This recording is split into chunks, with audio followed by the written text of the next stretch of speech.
emergency, Mr. President?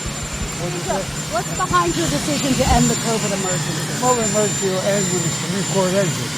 We've extended to May the 15th to make sure we get everything done. That's all. There's nothing behind the wall. That was President Biden responding to a question about ending the COVID emergency. I think he may have been confused there. If you had trouble hearing the video, the reporter asked, what's behind your decision to end the COVID emergency? And then Biden answers, the COVID emergency will end when the Supreme Court ends it. It was a very weird remark, and I think maybe he misheard it because the reporter was asking, why did you say the emergency is going to end May 11th or whatever the date is? And he said, well, no, the court's going to decide when it's ending. So I don't... Yeah, I don't know if he's referring to the kinds of...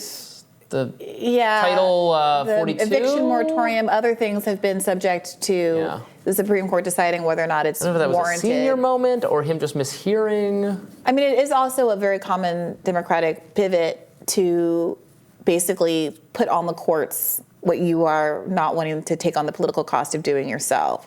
And maybe he was hopeful that this is one of those occasions, but it's not clear to me what I don't know what to make of it. I mean, it's not clear. He said it's going to end. He said it's over. He said it's going. So I don't know why. I just don't understand. I think he might be misheard. Well. Perhaps in related news, Biden's physical health is also being scrutinized again, this time after not submitting to his 2022 physical exam well past the January deadline. You know, again, I'm old enough to remember when there was a whole media cycle pretending that Bernie Sanders hadn't disclosed his health records after he had had his heart attack. And no matter what he disclosed, I said this at the time, and people accused me of being racist. I don't work for anybody now, so I'm going to say it again. That it had very Obama birth certificate vibes. Like no matter what he provided, they're always like, well, there's this other thing that we want to see, some other documents, some other people, until they saw, like an X-ray of his kidneys, like his body turned inside out, but they were never going to be satisfied. So comparing that fervor around the relative silence around the people that the establishment Bloomberg having had 2 stent procedures, radio silence, Biden having had the brain surgery Remember how many angry years the ago. press was about Trump's physical? Trump just doctor. Being overweight made statues go up in Central Park. Okay, and now Joe Biden, who has had a history of having some health issues himself and is, the historically old president, skipping a physical is not raising as many questions as I would expect from a liberal media that had a huge appetite for talking about other people's health issues. Maybe they think in the wake of, the Biden team is thinking that in the wake of all the Fetterman stuff, it might be additionally scrutinized because the media is paying more attention to that stuff.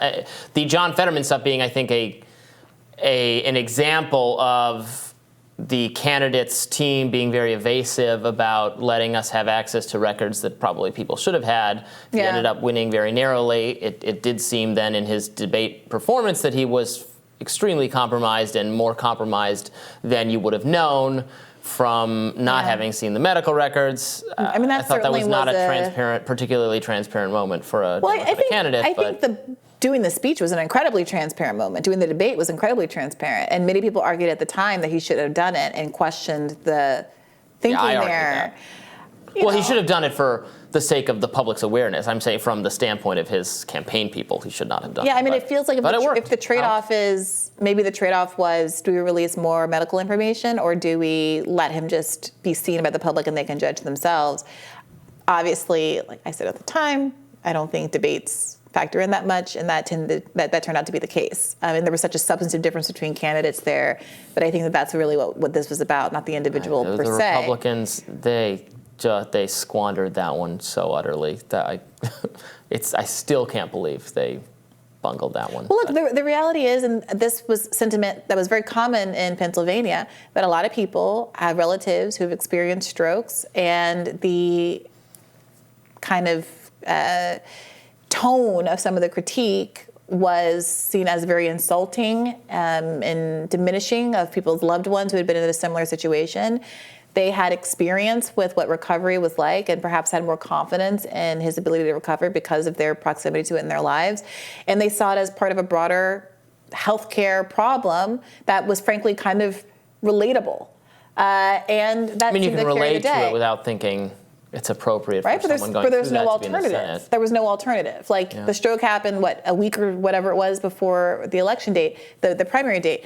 Now Biden's in a different situation. I think similarly, a lot of people have empathy with the idea that you can be an older president. I certainly supported an older president last time around. I don't think it's just about his age, but when there's already kind of a low enthusiasm for Joe Biden, he was seen as many as a compromise candidate that people voted for electability reasons. They just wanted Trump out. When he has failed to deliver on so many of his campaign promises, starting out with the reneging on the checks and then the student debt cancellation of it all and the poultry Build Back Better. I mean, there are people who are going to be looking at this and his record combined with potential health issues, combined with the fact that there are a lot of young Democrats waiting in the wings and say, do we really need to do this? More Rising right after this.